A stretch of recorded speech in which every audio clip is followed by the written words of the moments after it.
Hello my friends, foreigners. I'm Ravi, of course, your English fluency coach. And you may be wondering now why I'm having a guitar in my hands. The thing is, I'm a crappy guitar player, and lately haven't been practicing at all, And playing a guitar, just like speaking in English, is a practical skill. And the more you practice, the better you get at, the better you become. And obviously, lack of practice leads to dwindling skills, and lack of your ability to perform. But today I picked up my guitar and I discovered that I'm not too bad at it, I can still remember those few songs I've learned. And here's 12 things why playing a guitar is just like speaking in English. Thing number 1. Playing a guitar is a purely practical skill. You may spend years looking at others play, enjoying guitar play of the greatest guitarists that ever lived, starting from Jimi Hendrix and ending with Slash from Guns N' Roses and guitarists like that, But you will never be capable of playing the simplest chord unless you actually do it. Unless you pick up a guitar in your hands and try to position the fingers in the right place and play the chord, Same goes with your spoken English performance. Unless you actually speak, unless you open your mouth and try to speak, you will never get to feel what it feels like, obviously, to speak, to deliver speech. And it's all about practical skill, You speak, you move your mouth. You play guitar, you strum the strings, It's practical skill. Irrelevant. It's irrelevant whether it's another object that you hold in your hands and then apply that practical skill by using that object or using your mouth, Same basic concept applies, on both playing guitar or speaking in English. So the first and most important thing to realize is that it's all about practical skill. It's not about observing. It's not about passive input, All those proponents of the passive immersion and listening to English only to let your brain to absorb all that content, it's only true to a certain degree, Of course, you will be able to say something just because you heard it, but by and large, it's all BS, guys. It's all about your ability to speak and use your mouth. Same goes with playing a guitar. The second point. You don't need to know theory about guitar playing. You don't necessarily need to know what all these points represent. I don't even know that, I barely remember the names of the chords. If I'm not mistaken, this is the G chord, this is the C chord, and I'm not sure whether this is D. It might be D, but that's all what I remember, Same goes with your spoken English performance. You don't necessarily have to know grammar. You don't need to know all those terms like adjectives and nouns and verbs and phrasal verbs or whatnot, You may as well learn them, as part of your overall English improvement plan, But your practical skill, your ability to speak in English always comes first, And same way I perceive guitar play. As far as I'm capable of playing a song, this is the first song, by the way, I learned, Knocking on Heaven's Door, right? It only consists of 3 chords. Mama, take this touch from me. I can't use it anymore. It's getting dark to see.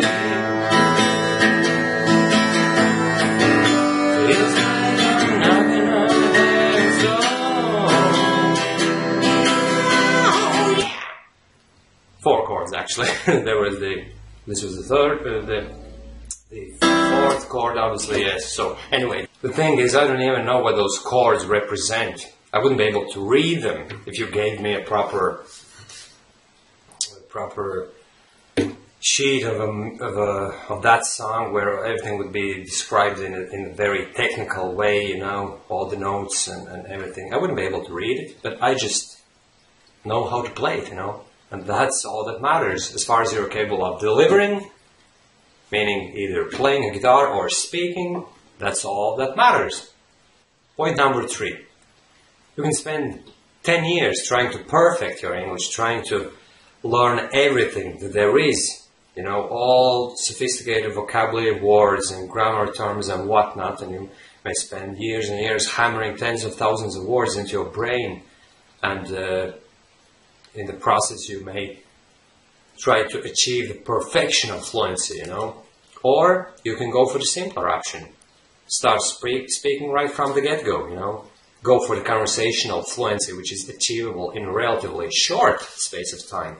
And then, if you aspire to become really knowledgeable in terms of all the English knowledge and really fluent, you may as well just spend your lifetime perfecting your language, you know. But if we have to choose between the two, doing it right from the start, you know, from the get-go, or spending a long time trying to analyze all the technical intricacies of that subject, whether it's spoken English or guitar play, I would definitely go for doing it right now. And same goes with playing a guitar. The way I went about it was I just picked up my guitar and just decided this is it. I'm not going to learn theory. I'm not going to try to learn very complicated finger placements and strumming techniques and whatnot. I would just start playing. And Knocking on Heaven's Door was my first song. And the second one, if I'm not mistaken, was Let It Be. It's one of the most famous Beatles songs, right?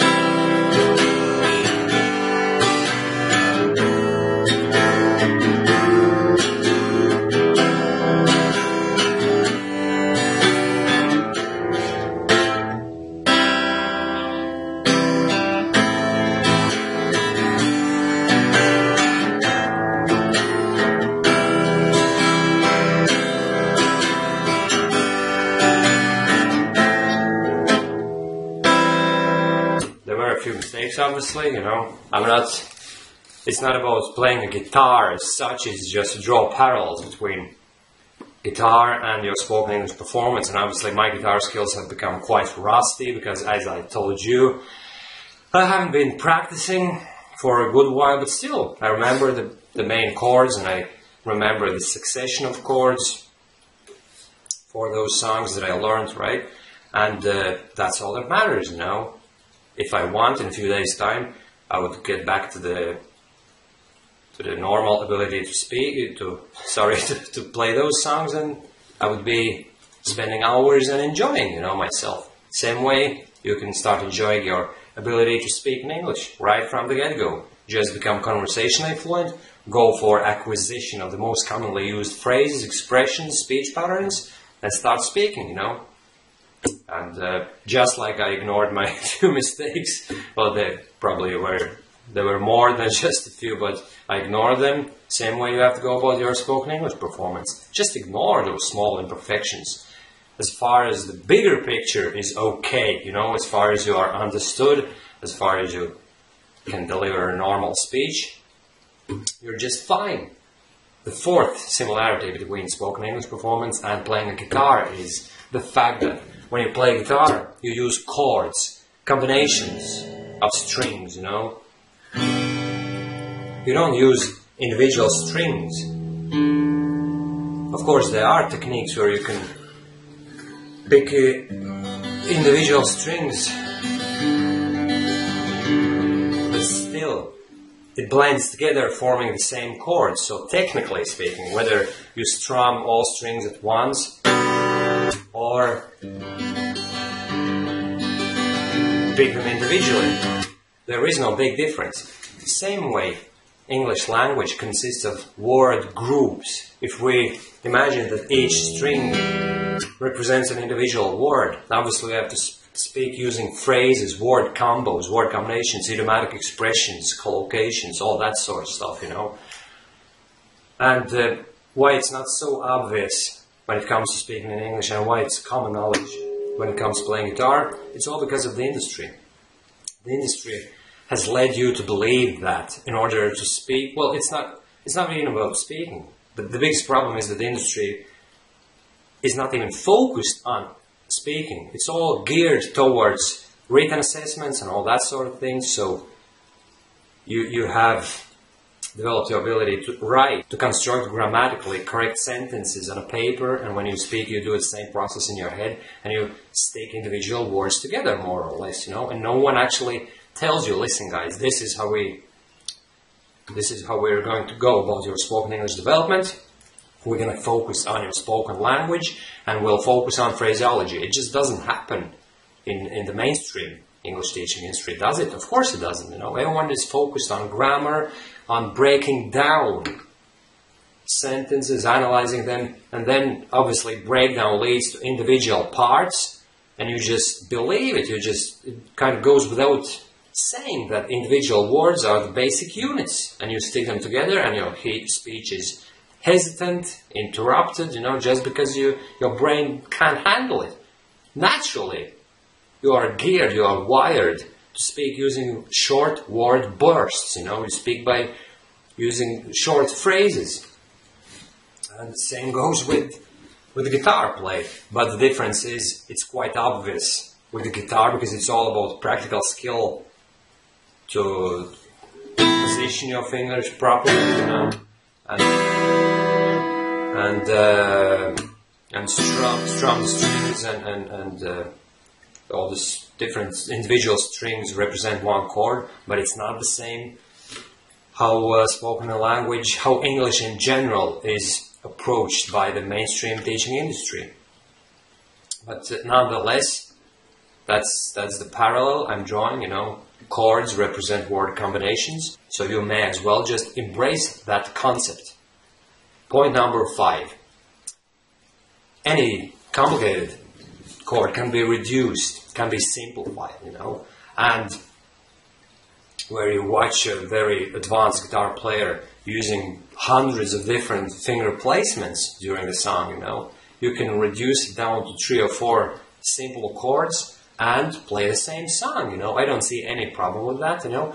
And same concept applies in your spoken English development, you know.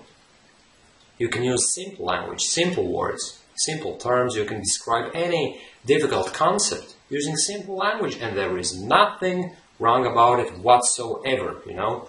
And let's take, for example, Guns N' Roses' Don't Cry, you know. Slash's guitar play is amazing, you know. It's beautiful to watch and enjoy. It's literally music to your ears, right? But I would never attempt. Well, I could spend a lot of time trying to learn that particular song and resemble all those finger placements, but it might take me years to get to that level. Not that it might, but it will take me years if I ever attempted that, you know.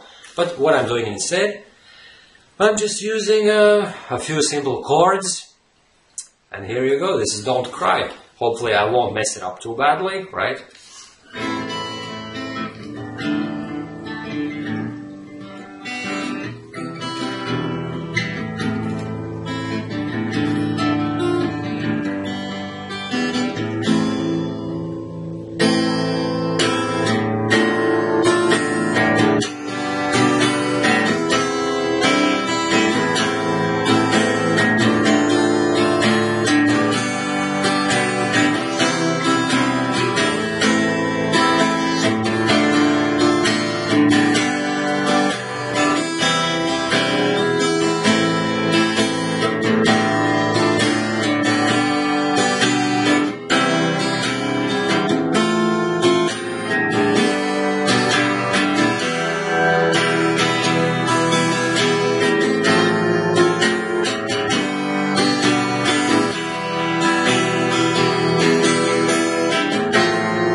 Slash would have basically destroyed his guitar, you know what I mean? But I can play the same song, just use it by using a few chords, literally a few 4 or 5 chords, and that's just about it, guys. You can use the same principle in your guitar play or in your spoken English development, and spoken English is our main focus, obviously. I'm just using my guitar as a good way of illustrating the whole concept, Point number 6.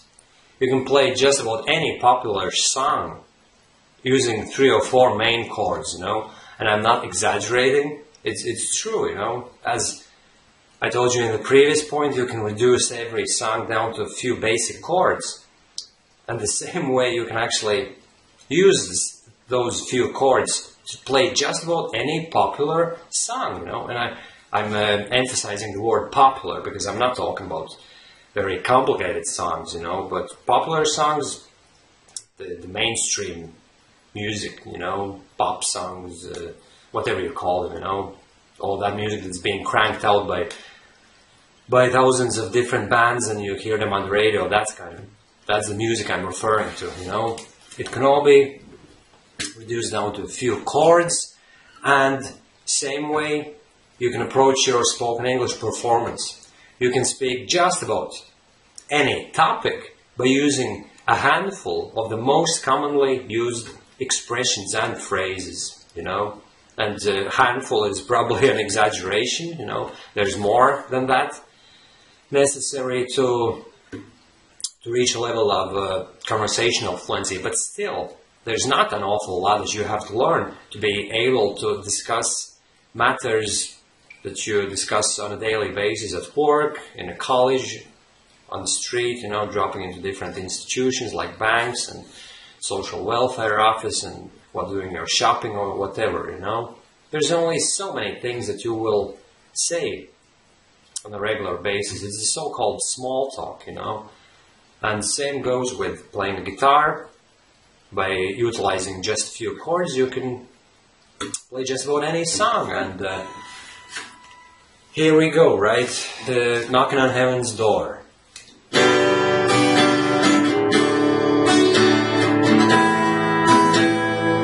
This was the 3rd chord in that song, and this is the same chord that Don't Cry begins with.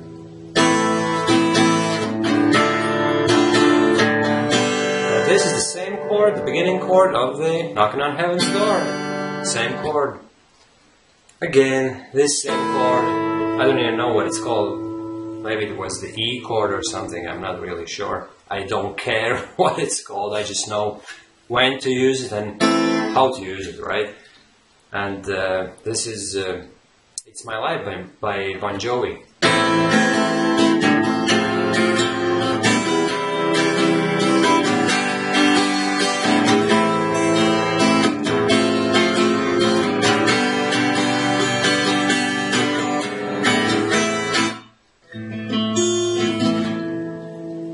Same few chords, there was 1 or 2 additional chords, but basically these songs are very simple, and they consist of a few main chords. If you learn them, you are capable of playing them, and that's about it, Same goes with your spoken English performance. It's all about most commonly used chords or expressions. Same thing. Point number 7. Mistakes. Ignore your mistakes. Of course, learn from them. I'm not totally ignoring my finger placements when I'm playing, but if I make a small mistake here and there, I don't freak out. I don't stop playing. I don't tell myself, oh, man, you messed up again. I have to go back and start that song from the beginning, I just keep playing till the very end, and then I would go back and start the song from scratch, from the beginning. But basically you have to learn from your mistakes, but don't freak out over them, Ignore them, in the sense that don't beat yourself over the fact that you make those mistakes. Mistakes is a crucial part of your development. Whatever practical skill we're looking at, whether it's guitar play or your spoken English performance, If you analyze my spoken English during this video, you'd probably spot a lot of mistakes, not major ones probably, because over the years my English has become fairly good. I'm not bragging, I'm just stating the obvious, but I'm still making mistakes, but I don't freak out over them. That's the main thing. Same goes with mine, with my guitar play, you know. I'll try to. I haven't played this song in a good while.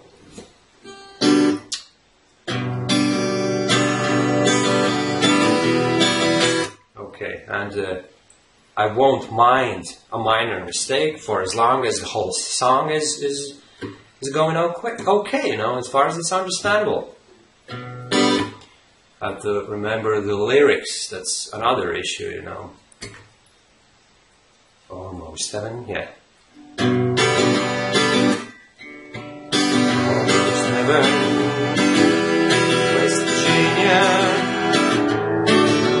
mountains, Shenandoah River. Life is over.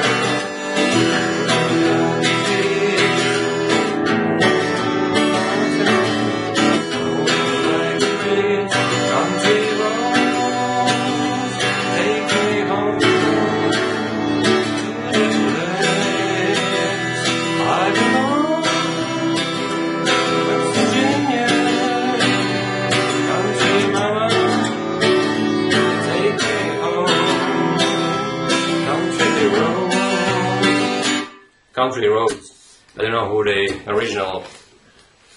the author was, forgot his name, but as you saw, I forgot half of the lyrics, you know, but it doesn't matter, you know. It's not the lyrics that I'm so focused upon, you know, in the context of this video. It's more or less the technical finger placements, you know, all these matters, and I think I was quite okay at it, you know. I didn't mess up big time, and as I said, even if there were some minor mistakes, obviously there were, the way I strummed and the timing wasn't perfect or whatever, but you got the main gist of the whole thing, you got the main picture.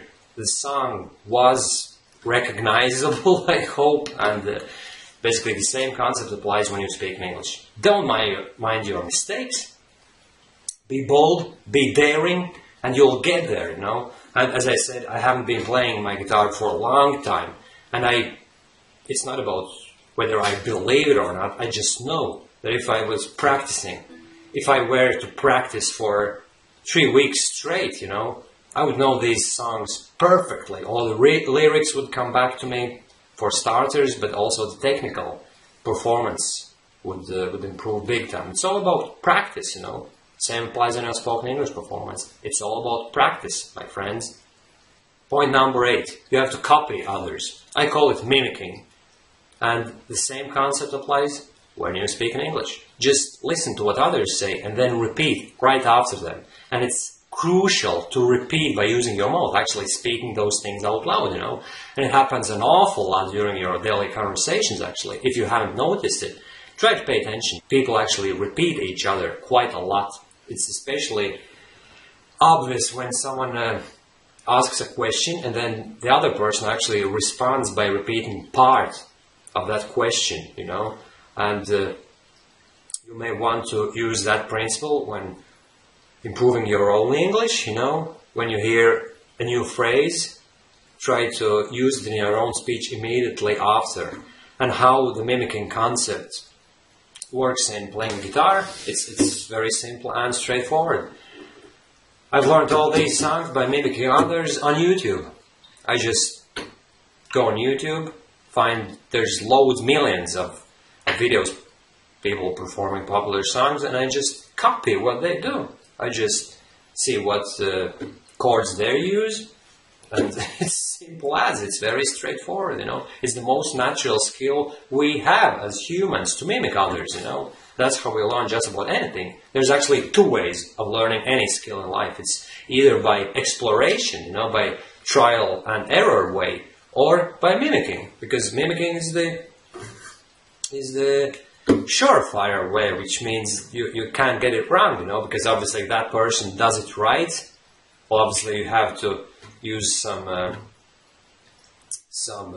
reasoning and see if they do it right, you know. You can mimic someone who does it wrong and then your end result is going to be wrong too, but as far as the person you're trying to resemble does it right, whether It's about playing guitar or using the correct word combination when speaking in English, using the correct phraseology. You can surely mimic them, and you will acquire that skill much faster than if you try to figure it out on your own, or you try to gain a lot of theoretical knowledge and then deduct certain things from the overall knowledge pool and apply all that knowledge on certain specific occasions. It's much difficult. You just take what's ready, mimic it, and that's it, And what other song might I perform for you guys?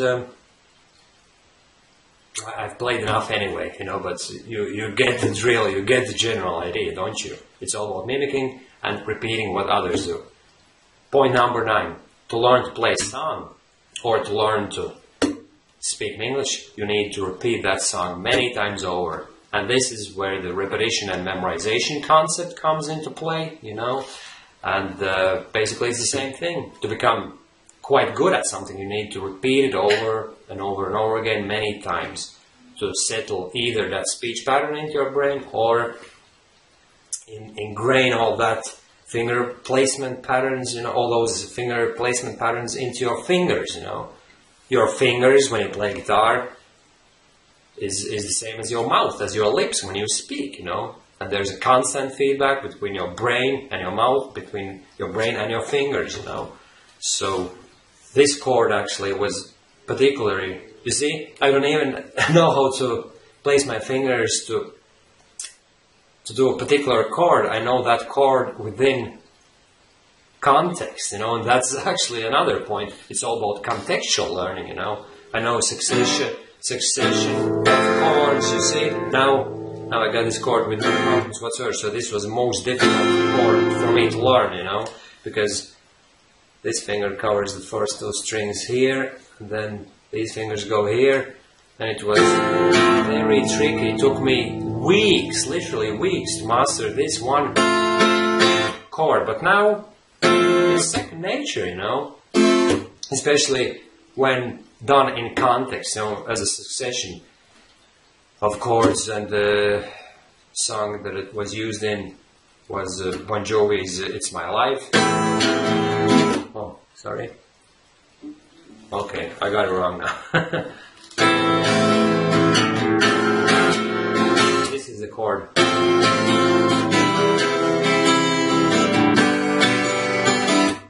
I'll try to sing actually a little bit. It's my life and it's now or never.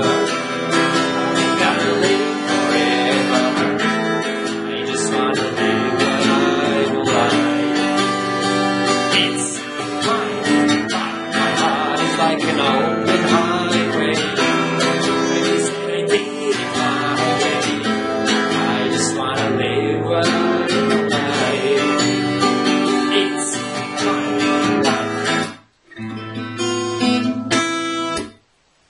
I didn't perform too good, to be honest with you guys, but anyway, this was the chord. If I'm not mistaken, it's called F chord, but I could be wrong anyway. As I said, I'm not too bothered, not too concerned about the technical descriptions. And it was in the Guns N' Roses song Don't Cry,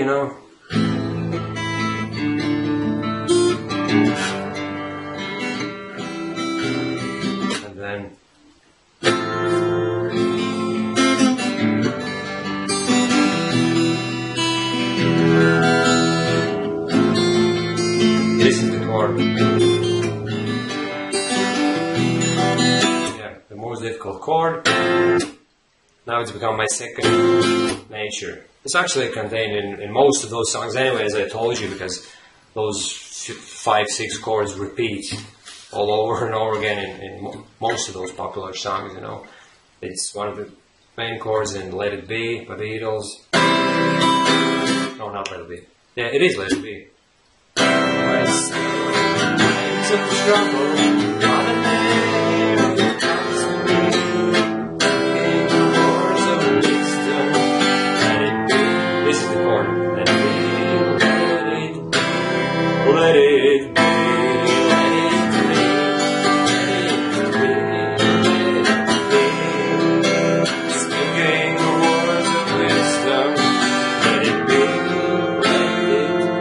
a chord, right? It happens so naturally now.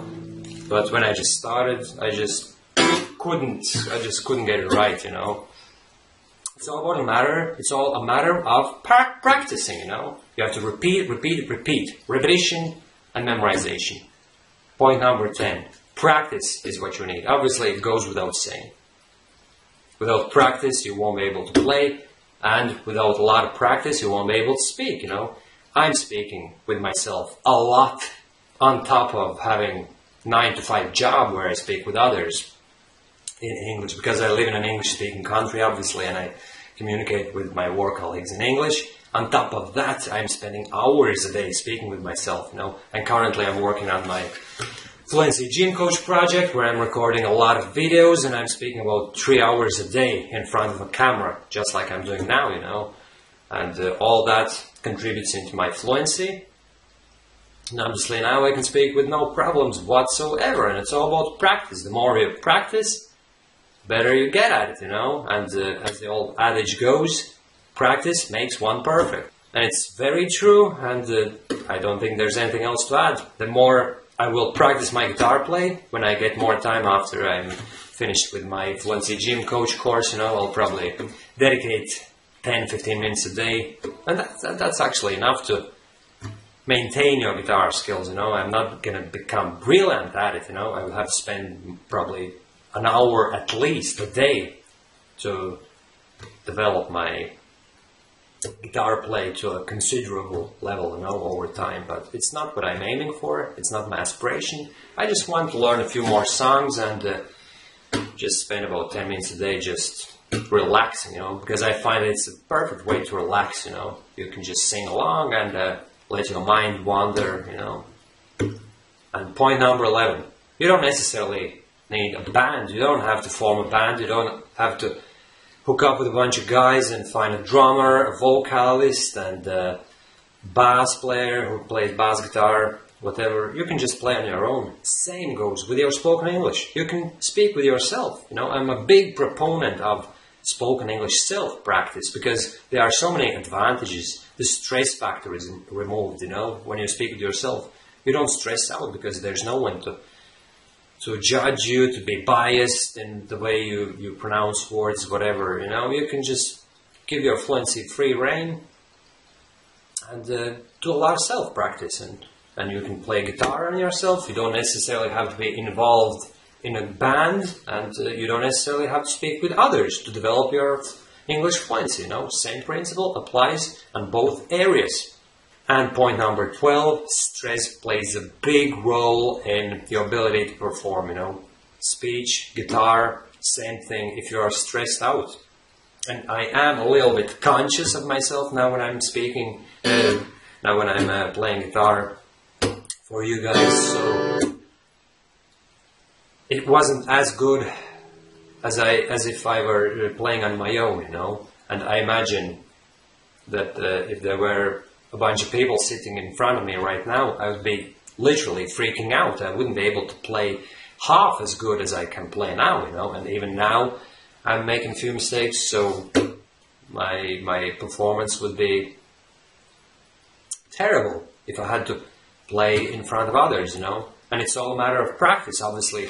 If I speak in English with other people, it's normal because I'm doing it on a daily basis. And if I was playing a guitar in front of others every day, the stress factor would be reduced over time, you know. And I would become very self-confident, you know. But the point I was trying to make is that stress plays a big factor, and you have to comfort yourself in the knowledge that if you can speak okay with yourself, you know, then you are a good English speaker. If you freak out over mistakes and start stuttering and making a lot of mistakes in front of others, you know, but you know that deep down inside that you're a good English speaker, because when you speak with yourself, you can perform quite well. Then it's clear that it's just the stress factor, and you need to work on your confidence. It's not so much about the technical skills, it's about confidence, you know. And sadly, no amount of practice on your own will remove that confidence limiting factor, you know.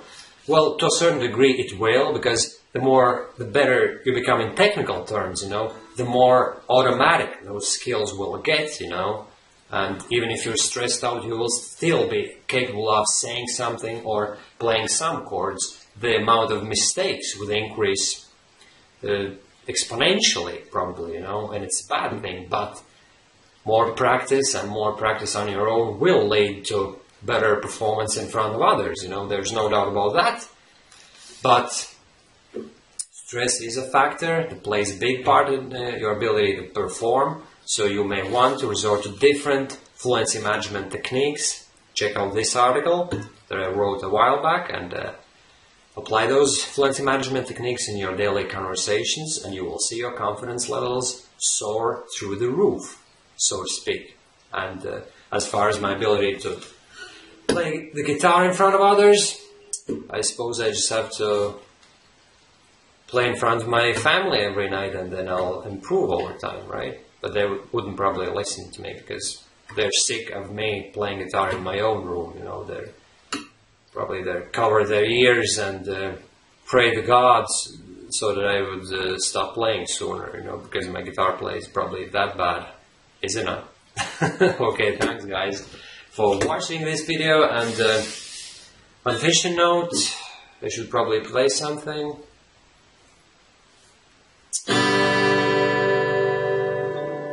This is a Latvian song, so I'm not going to sing along, I'll just play a little bit of it, right? Thanks for watching this video, and see you soon again in another video episode.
I messed it up, guys. Sorry.